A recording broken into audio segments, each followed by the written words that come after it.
Welcome to Yates Makes.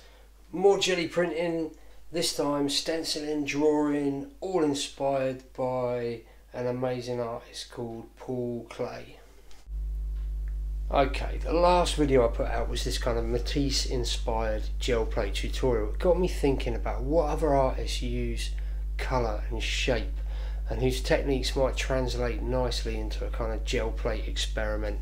And I thought of Klee, who's I think a Swiss-born artist working in the 20th century, just amazingly kind of joyous, playful, kind of abstracted landscapes, mainly, certainly the ones that appeal to me anyway, kind of architectural, sometimes with some kind of more natural landscape in there. If you haven't seen his work, check it out. So here I am drawing, and again I just want to go back to what I went on about in that Matisse video, that really drawing is for everyone, and finding an entry point is sometimes all you need. So Klee offers us these kind of lovely, simplistic, geometric, overlapping forms, and he just finds his compositions within them.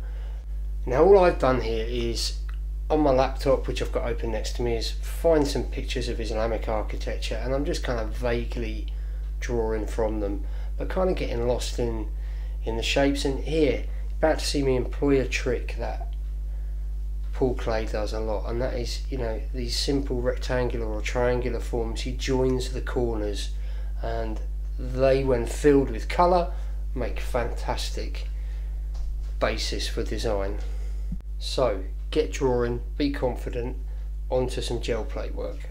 Right, I've got a few bits and bobs ready. So I've got my drawing that I'm going to be cutting into and using as a kind of continual rotating stencil.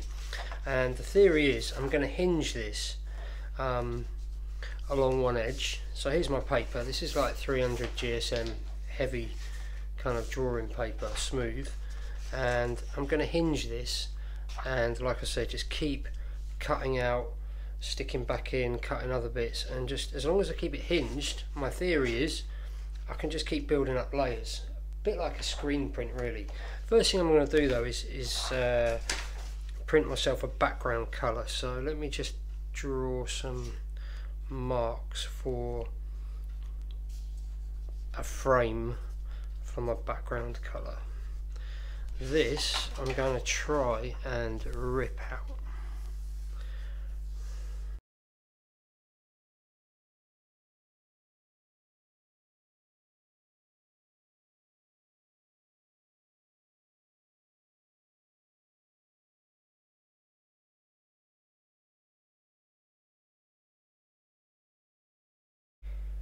Okay, colour for the background. I've got this was this Pabio opaque blue turquoise. So we're gonna roll that out, not too thick, just a nice even covering, and this is going to be my base colour.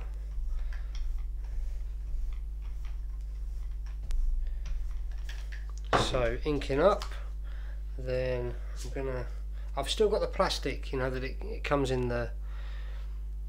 within the packaging. It's kind of useful to grab hold of. Someone did leave a comment actually that you can just put a bit of perspex on the back, give it a bit more stability when you're doing things like this. I'm gonna have to dig a piece out of the shed and cut it to size, but for now this will have to do. So I've got my stencil over my paper with my kind of ripped edge. It should give me a nice border, and I don't know, that shouldn't take long really, should it? Because it doesn't need to dry too long. There we go. And if I lift up the border, there we go. So that's going to be my background. Okay, I think I'm going to print black shapes first. I'm now just going to spend some time deciding which areas I want black, and I'll cut those out. I won't make you suffer that though. I'll stick it on time lapse, and I'll see you in a second.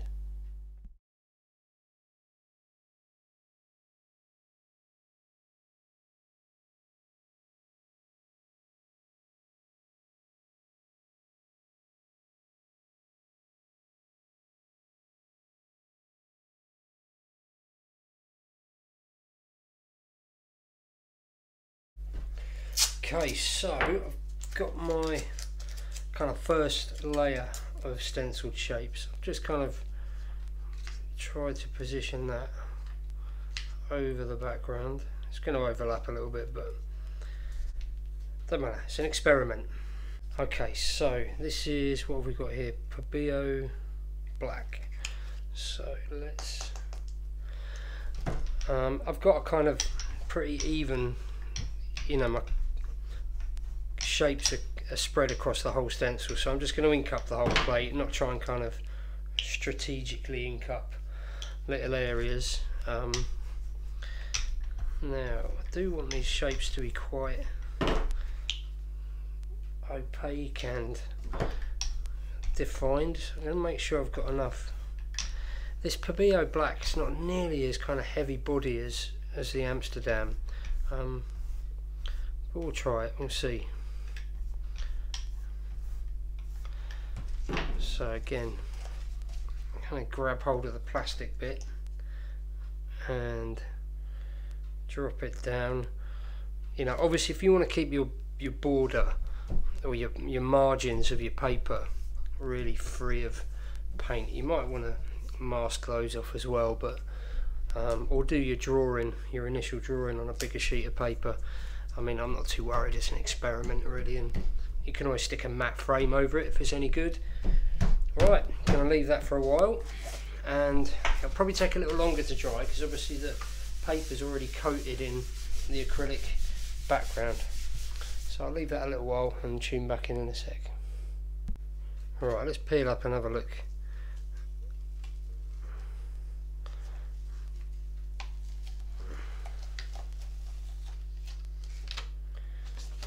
Okay, got some little patterns left on the gel plate, so you can see it's not too bad. You get a nice, pretty clear stencil. Right, it's important you keep this hinged. Well, I'm thinking it will be. Right, I want this to lay back down in the same place each time. So here's my strategy for the next bit. Right, what I want to do is, you know, block off these that I've just transferred and then reveal other shapes by cutting through. Oh my goodness, I'm such a nana. I've stuck my drawing stencil the wrong way up, so I've basically just lost my drawing. Right, I'm going to get it on the window, hope that I can see through it, use a window like a light box and kind of trace what I can of the drawing. I'll be back in a second. Okay, you can see my sort of pretty rushed effort at salvaging my drawing through the window as a light box. Next stage was to, all those little pieces I should have said before, keep, because you're going to need to paste them back in with some masking tape to block off. Obviously you don't want to kind of repeat the shapes you've just stenciled. Then I'm going to flip that over. Selected my next set of shapes to transfer. This time I've cut them out and I've transferred those in white. As you can see, I've inked up, I won't repeat that, peeling it all off again, and you can see that the white transferred quite nicely, looking good against the black.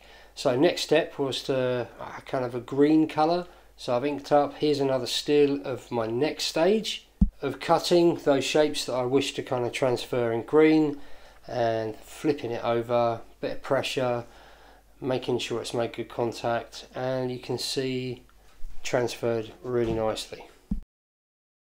Savaged drawing there, but obviously I've successive layers of cutting, selecting shapes, cutting out, printing, masking off again, cutting my next layer, and the layer I'm up to now, if you look, that's what the front of it's looking like. It's actually looking quite cool. I've realised I'm going to take a little wax crayon rubbing off this at the end to try a little experiment as well, to see if I can then use that as a transfer. But back to the job in hand. Right, so I'm down to this layer where I've got my little crescent moon, so I think I'm gonna, I don't know, kind of a dusty sort of grey pink, I think I'm gonna put in for that shape, see how it looks, and then probably, you know, that's enough for this experiment, maybe move on, try another one. Alright, so again, it's all nicely hinged. I've learnt a lot in going through this. You've had to suffer me making a couple of mistakes, but you know, I know that's what you tune in for. You don't tune in to see me knowing what I'm doing all the time. Right, let's get some pink on here.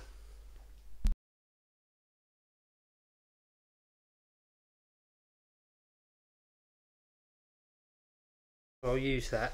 I'm going to try and ink up a really small amount. I've got hardly any white left, so I'm going to squeeze a really small bit of that. I mean, I'm getting in a right mess here. Let me wipe it on that.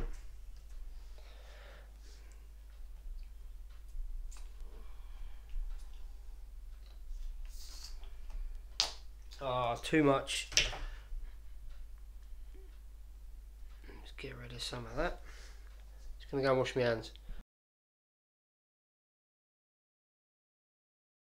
Dab on with a pencil. Right.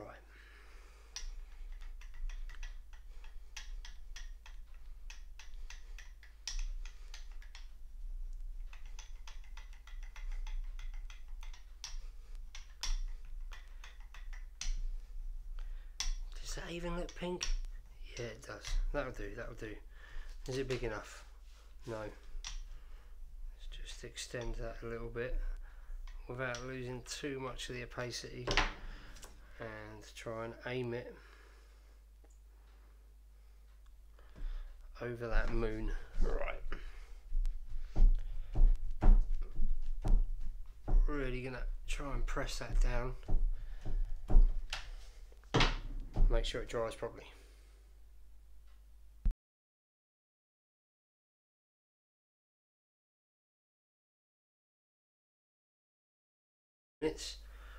I'm really enjoying this, you know. I love stenciling, like spray can stenciling, and you know, this is kind of appealing to me. Yeah, that pink's showing up just about right. It's looking a bit empty over here, so I'll probably go back. I don't actually have any shapes up here in my drawing, but I think I'll just kind of invent one in this area, transfer another couple of spots of colour, and yeah, done. Experiment done. I think I'm going to do another one. Right, so on we go again. This gives me a chance to recap a couple of things and probably film it a little better as well. So, you know, with the drawing again, exactly the same as before. Found some pictures, overlapping, just not even thinking about it. Just enjoying the act of pencil on paper, continuous line stuff. Again, went with a frame to get an initial rectangle of colour down, to build some other colours back. On top of, you know, this is something Paul Klee does in his paintings, so this is kind of my rationale here is I'm thinking this blue will kind of harmonise everything and peep through in sections as well. Right, I'm not going to make the same mistake this time. I'm going over my drawing a bit bolder. Keep all your pieces, of course, and most important, remember, draw inside, face down, otherwise you're going to lose it when you stick your gel plate over. Okay, so do I even need to add commentary here? I don't know. You'll just see me going through the motions. Again, sticking those pieces back in. You want to mask off what you've just used to transfer. Once they're masked off, you can then cut out your next pieces for your next colour. This time, what did I do next? I can't even remember. Red. Should give me quite a sort of browny red colour, because obviously you've got hot and cold going over each other. Again, masking back in, adding those little chunks back, then cutting out more shapes. This time in some white. Looking good so far. Now I think this is the next stage I hit a few snags with, and that's because I tried to print some orange, or did I? No, this is the black layer. So this is all quite straightforward. Cutting out my shapes, trying to strategically kind of ink up without wasting too much paint, and yeah, looking good.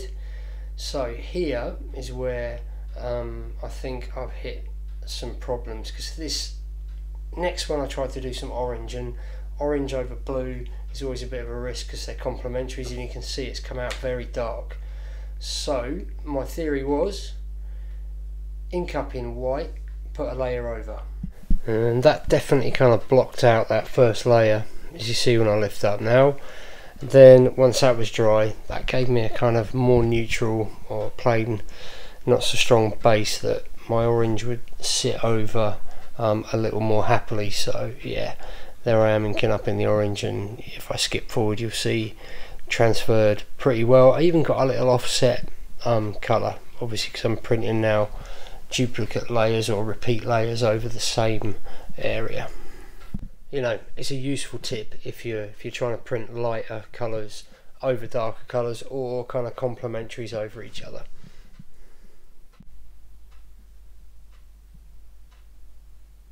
Okay, last layer, few more shapes. I'm adding a little bit of design in. You know, a good tip here, never be afraid. This little triangular pattern I'm putting, you know, add, subtract, whatever you need to, but try stuff. I just felt this shape was quite big, needed another element in it. So last few little bits, going for a sort of aubergine colour. Okay, the green, well, it didn't really come out aubergine in the end, but you know, nice green to go on there.